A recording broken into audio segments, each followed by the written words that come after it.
Hai murid-murid, jom kita belajar sains. Kali ini kita nak belajar tentang kemahiran proses sains berkomunikasi.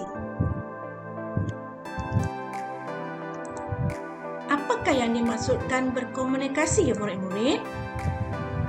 Kita ingin memberitahu sesuatu perkara kepada orang lain. Setiap hari pasti banyak perkara yang akan kita sampaikan. Setiap hari kita akan bercakap, kita akan bercerita. Ini dikatakan berkomunikasi. Kita bertutur setiap hari. Ada banyak alat yang boleh kita gunakan untuk kita bertutur. Contohnya, telefon. Setiap hari kita akan menggunakan telefon bila berkeperluan untuk menghubungi orang yang jauh berada dari tempat kita. Maka kita akan berkomunikasi melalui telefon. Seterusnya, kita akan mendengar banyak perkara yang disiarkan oleh radio. Ada berita, ada rancangan hiburan, mungkin ada drama, ada pelbagai maklumat yang disampaikan setiap hari yang disiarkan menerusi rancangan tertentu oleh radio.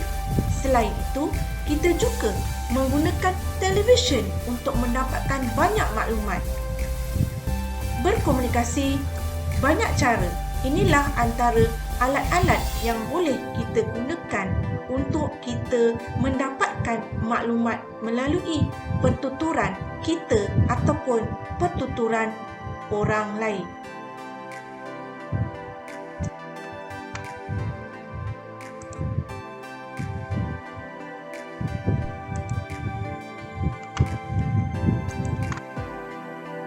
Baiklah murid-murid, selain bertutur ataupun bercakap, kita boleh berkomunikasi atau menyampaikan perkara atau maklumat dengan cara lain.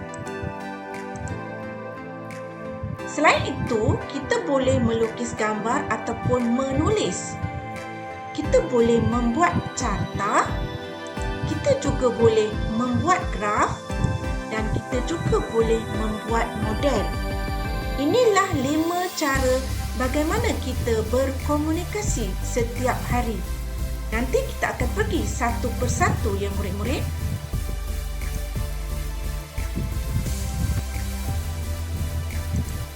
Okey, tadi kita telah belajar tentang apakah dia bertutur.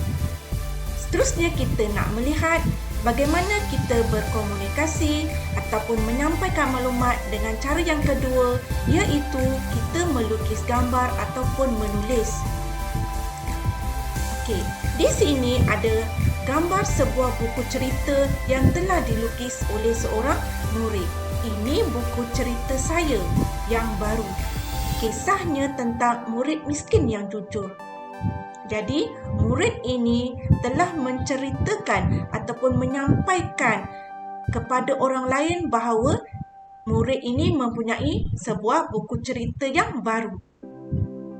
Buku ceritanya yang bertajuk Murid Miskin yang Jujur. Jadi, murid ini telah melukis sebuah buku cerita.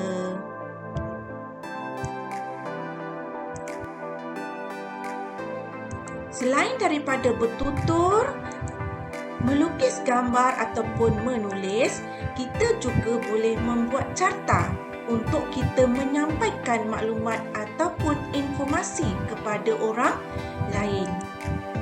Okey, berdasarkan cerita murid miskin yang jujur tadi, di sini cikgu tunjukkan satu contoh carta, iaitu tajuk Murid Miskin yang Jujur.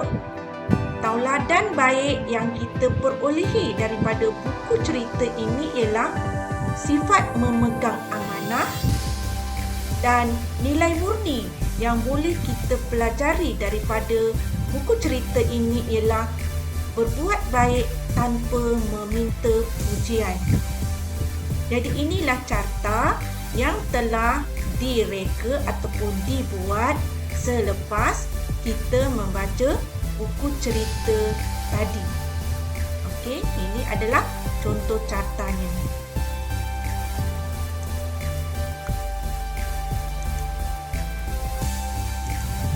Ini juga contoh carta yang kedua murid-murid dalam bentuk carta aliran.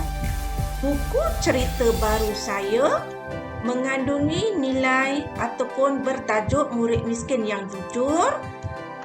Murid miskin ini sentiasa bersifat amanah dan dia juga sentiasa berbuat baik tanpa minta dipuji. Okey, ini adalah carta kedua. Bagaimana kita boleh menyampaikan maklumat kepada orang lain apa yang terkandung di dalam buku cerita murid miskin yang jujur. Seterusnya murid-murid, kita boleh membuat graf untuk kita menyampaikan maklumat kepada orang lain. Contohnya di sini ada satu jadual hari membaca dan juga peningkatan amalan murni. Jadual ini menunjukkan hari pertama, hari kedua, hari ketiga, hari keempat dan hari kelima buku cerita itu dibaca dan bagaimana amalan murni pembaca telah meningkat. Okey, hari pertama meningkat kepada 10, hari kedua 20, hari ketiga 30, hari keempat 40 dan hari kelima 50. Daripada jadual ini, kita dapat lihat bahawa buku cerita murid yang jujur itu telah memberikan satu contoh tauladan yang amat baik apabila berlaku peningkatan amalan murni. Jadi siapa yang baca buku cerita itu, dia pun terpengaruh untuk melakukan amalan-amalan yang baik. Jadi inilah graf amalan murni saya. Contoh jadual, contoh graf. Cikgu, contoh graf, semakin hari semakin meningkat.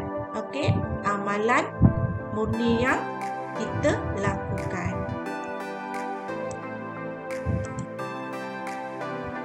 Seterusnya, kita boleh membuat model. Dengan membuat model, kita boleh menceritakan kepada orang lain suasana di dalam hutan yang terdapat beberapa ekor haiwan.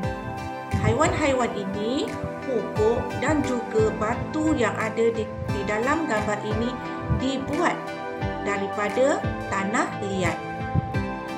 Jadi model ini nampak seolah-olah satu situasi sebenar di dalam hutan di mana terdapat beberapa ekor haiwan dan tumbuh-tumbuhan.